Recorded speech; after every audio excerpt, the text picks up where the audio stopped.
Hello friends, আপনারা সবাই কেমন আছেন? আশা করি আপনারা সবাই ভালো আছেন। আমিও ভালো আছি। আজকে আমি বানাবো আলু ফুলকপি দিয়ে কাতলা মাছের পাতলা ঝোল। তার জন্য আমি এখানে প্রথমে মাছগুলোকে ধুয়ে নিয়েছি। ধুয়ে নুন আর হলুদ মাখিয়ে আমি 10 মিনিটের জন্য রেখে দেব। তার জন্য এখানে আমি নুন আর হলুদ দিয়ে দিলাম। এবার আমি এটাকে মাখিয়ে নেব এবং মাখিয়ে নিয়ে এটা 10 মিনিট মতন রেখে দেব।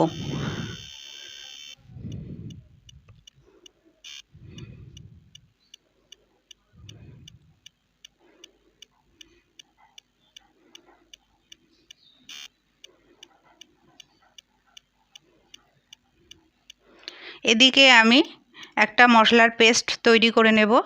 তার জন্য আমি এখানে প্রথমে একটা মিডিয়াম সাইজের টমেটো কুচি করে নিয়েছি, দিয়ে দেব সেটা। এরপর দিয়ে দেব 1 চামচ গোটা জিরে,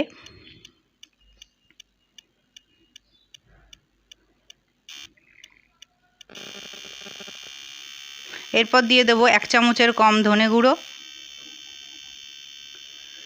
3টে কাঁচা লঙ্কা আর রসুন কুচি করে রেখেছিলাম সেটা, 6-7 কোয়ার মতন রসুনের কোয়া, 1 চামচের কম আদা বাটা আর সামান্য জল দিয়ে একটা পেস্ট তৈরি করে নেব। এখানে যেহেতু আমার মশলাটা ভীষণ কম, সেই জন্য আমি সব কিছু একসাথে মিশিয়ে পেস্ট করলাম। বেশ ভালো একটা পেস্ট তৈরি হয়ে গেছে। এবার আমি কড়াইয়ের মধ্যে অল্প জল দেব, গ্যাসটা ধরিয়ে নেব। গ্যাসটা ধরিয়ে নিয়েছি। এবার এর মধ্যে আলু আর ফুলকপিগুলো অল্প ভাপিয়ে নেব।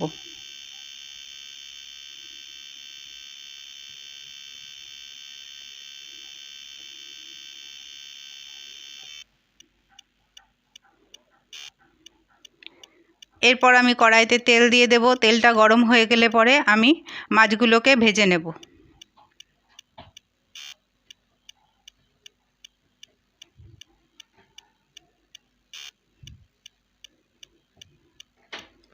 মাছগুলো ভাজা হয়ে গেছে। একটা পিঠ আর একটা পিঠ আমি উল্টে দেব। যেহেতু ঝোলের মাছ তাই খুব কড়া করে ভাজবো না, হালকা করে ভাজবো, কারণ কড়া করে যদি মাছটা ভাজা হয় তাহলে ঝোলে তেমন স্বাদ হয় না। মাছগুলো ভাজা হয়ে গেছে। এবার আমি মাছগুলোকে তুলে নেব। এরপর আমি কড়াইয়ের মধ্যে আরও একটু তেল অ্যাড করব।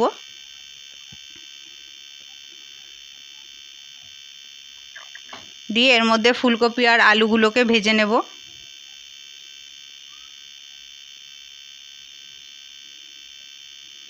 আলু ফুলকপিগুলো ভেজে নিয়েছি। এবার এগুলোকে তুলে নেব।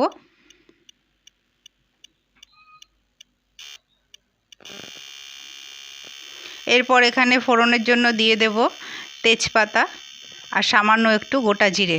তারপর এখানে একটা মিডিয়াম সাইজের পেঁয়াজ কুচিয়ে রেখেছি, সেটা দিয়ে দেব। দিয়ে একটু ভেজে নেব।